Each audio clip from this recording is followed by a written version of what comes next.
अस्सलाम वालेकुम वरहमतुल्लाहि वबरकातुहू। जनाब दिस इज़ शुजात बर्नी। जनाब आपकी खिदमत में हूँ। जहाँ तक कि मुझे अंदाज़ा है कि इस वक्त पूरे पाकिस्तान के अंदर गुर्बत से और मुफलिसी से लोग जो हैं मर रहे हैं। बहुत अफसोस है और बहुत अफसोस होना चाहिए हम सबको, जिसके अंदर जो है अल्लाह ने नरम गोशा रखा है।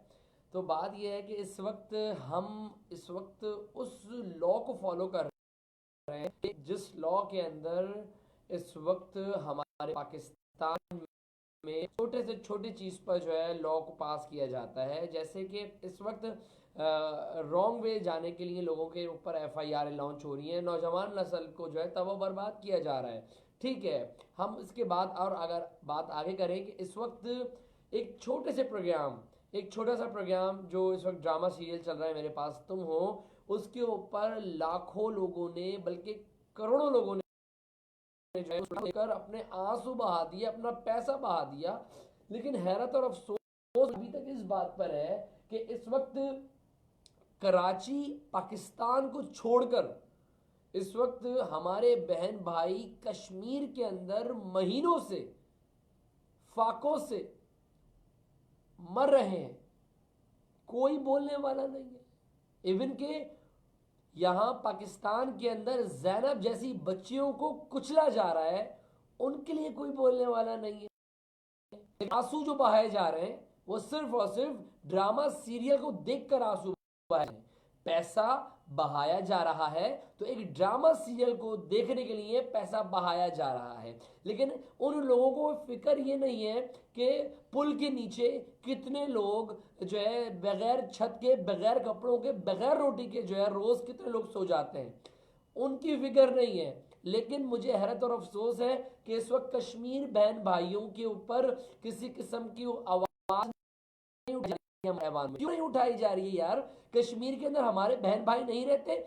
अगर रहते तो फिर ये जो आपने दोहरी शौरियत अपनाई हुई है उसको बंद कर कर आप पाकिस्तान के अंदर जो इस वक्त जो है प्रोपेगेंडा कर रहे हैं कि हम कश्मीर के लिए लड़ रहे हैं। वजीर आजम जो है उनके एक जो है बहुत बड़े मुशीर खास बन रहे हैं, बर्बरियत की शिकार। पाकिस्तान जो है तबाह बर्बाद हो चुका है हमारा।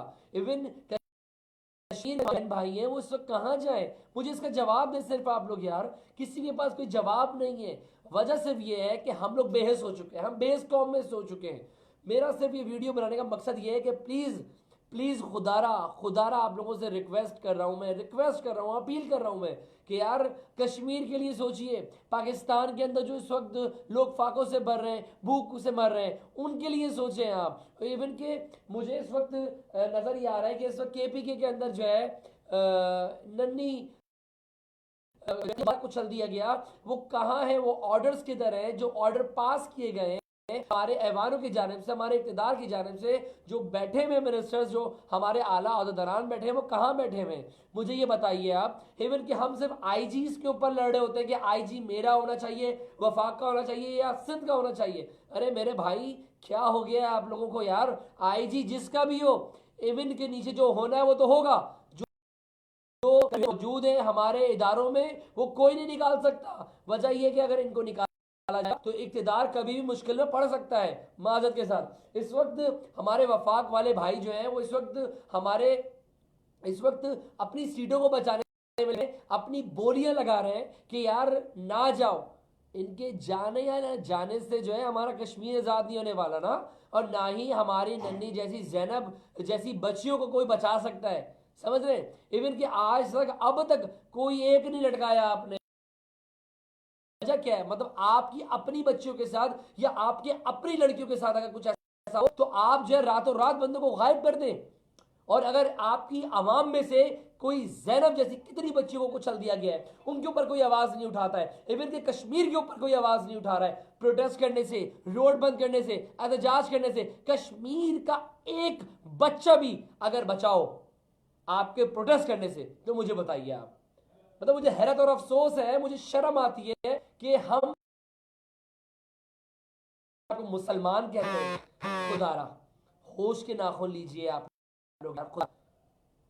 बहरहाल वीडियो नहीं करूंगा मैं। कहना हूं, मैं आपसे इतना कहना चाहता हूं, सिर्फ रिक्वेस्ट है मेरी आप लोगों से कि यार कश्मीर के लिए आवाज उठाएं।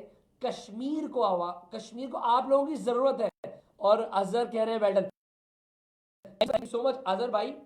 सिर्फ अफसोस और रोना मुझे इस बात पर आता है कि हम मुसलमान कहते हैं और फिर सोने पे सुहागा के मदीने जैसी रियासत में हम मौजूद है। हम मदीने जैसी रियासत में मौजूद है इस वक्त। तौबा अस्तगफार। मतलब कश्मीर का ये मामला, ये मुअम्मा कब हल होगा किसी को कुछ नहीं पता, लेकिन इतना पता है कि हम इस वक्त हम ड्रामा सीरियल्स पर रो सकते हैं, हम नौजवान नस्ल को तबाह बर्बाद कर सकते हैं। हमारी नौजवान नस्ल कहाँ है इस वक्त पता है आपका? कोई पंचर की दुकान पे बैठा हुआ है, कोई रोडों पर भीख मांग रहा है, कोई रॉबरियां कर रहा है, कोई चोरियां चकारियां कर रहा है। हमारा नौजवान इस वक्त उन कामों में लग चुका है और जो थोड़ी बहुत कसर बची थी वो कसर हमारे डीआईजी साहब ने जो है वो पूरी कर दी है। जो नौजवान तबका था जो मेहनत के जा रहा था उनको जो है रॉन्ग वे पर एफआईआर लॉन्च कर दिया। यार आप लोग एफआईआर लॉन्च ना कीजिए, मेरी रिक्वेस्ट है। आप जो है मतलब ये कहना चाहते हैं जो थोड़ी बहुत जॉब्स आप लोगों नौजवानों को गवर्नमेंट में मिलनी थी, गवर्नमेंट इदारों में जाना था, वो आप एफआईआर लॉन्च करके उन बच्चों को, उन लड़कों को जो है आप उनको एफआईआर कटवाकर आप गवर्नमेंट जॉब से दूर कर रहे हैं। आप क्यों? आप चालान काटिए, भारी भरकम गाड़ी जब्त कर लीजिए उनकी। मैं ये नहीं कह रहा कि आप ये गलत कर रहे हैं, आप बिल्कुल सही कर रहे हैं, लेकिन ये एफआईआर वाली बात जो है माजरत के साथ मुझे समझ में नहीं आ रही है। मैंने जावेद मेहर साहब से राब्ता करना चाहा, जावेद मेहर साहब ने मुझसे डायरेक्टली कोई बात नहीं करी, ना मेरा नंबर उठाया। ये हमारे डीआईजी साहब होते हैं, ये जावेद मेहर साहब, कोई राब्ते में नहीं आए ये मेरे। इवन कि मुझे ये बोला जा रहा है कि शुजात प्रोटेस्ट करते हैं। प्रोटेस्ट किस बात पे करें यार, किस बात पे? हम सब बेहस हो चुके हैं। इवन कि आटा 70-75 रुपए किलो पे चला गया है और हम हमारा पेट्रोल, हमारा डीजल कहां चला गया है, हम उसको ले रहे हैं। इवन के लाइनें हम लोग लगाकर अपने गैस भर रहे हैं, पैसा दे रहे हैं हम उनको, फिर भी लाइनों में लगे हुए। ये क्या किस किस किस किस माशरे में रहते हैं हम यार? किस माशरे में रहते हैं? मुझे आज तक कोई जवाब मुझे नहीं दे पाया। बात ये पैसा हम देते हैं, टैक्स हम देते हैं, सब कुछ हम देते हैं, लेकिन उसके बाद हमें लाइनों में लगना पड़ता है, हमें कतारों में लगना पड़ता है। मेरे भाई क्यों? वजह बताओ ना, क्यों हम टैक्स नहीं दे रहे? या हम एक सुई से लेकर हम एक गाड़ी तक, एक घर तक टैक्स दे रहे हैं हम यार। खैर मेरी 2 से 3 है कि मैं डीआईजी साहब के और आला ओहदेदारान के सामने हाथ जोड़ता हूं। गरीब आवाम तरस रही है, मर रही है, रो रही है, खत्म हो रही है, अपनी जानें दे रही है। खुदारा ऐसा ना कीजिए, नौजवान नस्ल को बर्बाद ना कीजिए। आप लोगों ने जॉब्स का कहा था, जॉब्स देंगे, ना सिंध हुकूमत दे पा रही है, ना वफाक दे पा रही है। लोन देकर उनके ऊपर बोझ डाल दिया जा रहा है। इवन कि अगर एक लोन हमारा मरे से हमारा 10 लाख रुपए भी होता है तो वो बेचारा का ठेला भी लगाता है, रेडी भी लगाता है, तो यार वो कहाँ जाएगा? वो केएमसी वाले, डीएमसी वाले आगे, पुलिस वाले आगे 2 दिन बाद उसका पतारा फेंक देंगे। नहीं फेंकेंगे तो यार अपना रिश्वत का एक बाजार गर्म हो जाएगा। मेरे समझ में नहीं आ रही है वल्लाह आलम ये क्या सूरत हाल है, क्या हो रहा है ये। बहरहाल मैं इतना जानता हूँ कि हमारा माशरा इस वक्त जो है कब्रिस्तान की मानद हो चुका है। कोई खड़े नहीं होने वाला, ना कोई बोलने वाला है, ठीक है। और जो बोलना चाहेगा, जो बोलेगा, उसके ऊपर जो है वो इल्ज़ामात खड़े हो जाएंगे कि आया कि ये बंदा जो है क्यों बोल रहा है। मैं बोलूँगा। मुझे अफसोस इस बात का है, हैरत सिर्फ इस बात की है कि हम जिस माशरे में रहते हैं वो माशरा हमारा दुरुस्त है? वो माशरा, या हमारे में जो लोग इस वक्त अच्छी अच्छी सीटों पे बैठे हुए हैं, पावरफुल लोग बैठे हुए हैं, वो सिर्फ और सिर्फ ये सोच रहे हैं कि आया कि हमको खड़ा कहाँ होना है। इवन के हमारे यहाँ केएमसी, डीएमसी और दूसरे जो इदारे हैं, आला हुकाम है, वो किधर है? मौजूद नहीं है यार। वो अपनी सैलरीज लेके जा रहे हैं। इवन काफी ऑर्गेनाइजेशंस ने प्रोटेस्ट किया, बड़े बड़े लोग रोडों पर उतरे, इवन मिला क्या उनको? कुछ अयाज भाई thank you so much, love you love you love you so much. Ayaz भाई ने भी माशाल्लाह से काफ़ी भरपूर एक्टिविटीज़ जो है वो करी, लेकिन फिर भी सिंध हुकूमत पर या वफाक पर कोई जू नहीं रूंगी। वजह सिर्फ ये है कि हम सब बेहिस हो चुके हैं, हम सब बेहिस हो चुके हैं। इवन कि मुझ में भी अगर कोई रोड पे मर रहा होगा, मैं एक इदारा चलाता हूं, उस इदारे के तहत नहीं, मेरे अंदर एक वो इंसानी जज्बा कोई खत्म नहीं कर सकता। इस वक्त कराची के कुछ ऐसे अपनी जानो माल का नजराना पेश करते कराची की आवाम के लिए, लेकिन कितने लाखों अफराद रोज भूखे सोते हैं। हमारे यहाँ रोडों पर दस्तरखान तो लगा दिए गए, लेकिन उन दस्तरखान से जो सफेद पोश बंदा है वो कैसे खा सकता है उसके ऊपर यार, कैसे बैठ सकता है उसके ऊपर। अगर उसके साथ कोई बेटी या बीवी मौजूद है, कुछ खाना चाहती है, तो यार हम उनको जॉब्स फराहम करें। हमारा जो कोटा है हमसे वो हक हमसे छीना जा रहा है। इवन इस वक्त जो हो रही है मर्दमशुमारी तक दुरुस्त नहीं की गई। हमारे यहाँ अतदाल पसंद किधर है, मदीने जैसी रियासत बोलने वाले लोग किधर हैं, इवन वो लोग सब कहाँ हैं।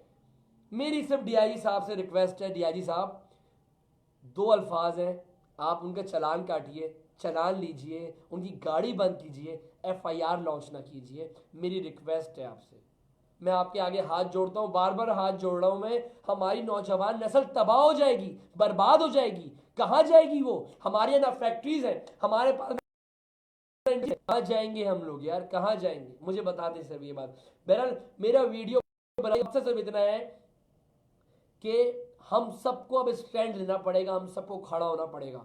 अगर हम नहीं खड़े हुए तो मैं ये समझता हूं आने वाले वक्तों में हमारा जो 80 रुपए किलो से तजावुज कर जाएगा, हमारा जो पेट्रोल है वो 120 रुपए हो जाएगा, और हमारा जो सोना है वो और डॉलर की तो बात मैं करता ही नहीं, क्योंकि मैं गरीब और मजदूर तबके से ताल्लुक़ रखता हूँ। मैं डॉलर का तो नाम भी नहीं ले सकता, ये बड़े लोगों के बहरहाल। और तवील नहीं करूँगा मैं ज़्यादा, सिर्फ इतनी सी रिक्वेस्ट करूँगा कि हम सबको खड़ा होना चाहिए, हम सबको खड़ा होना पड़ेगा। अगर हम खड़े नहीं हुए तो मैं ये समझता हूँ कि फिर बेकार है, सब कुछ बेकार है।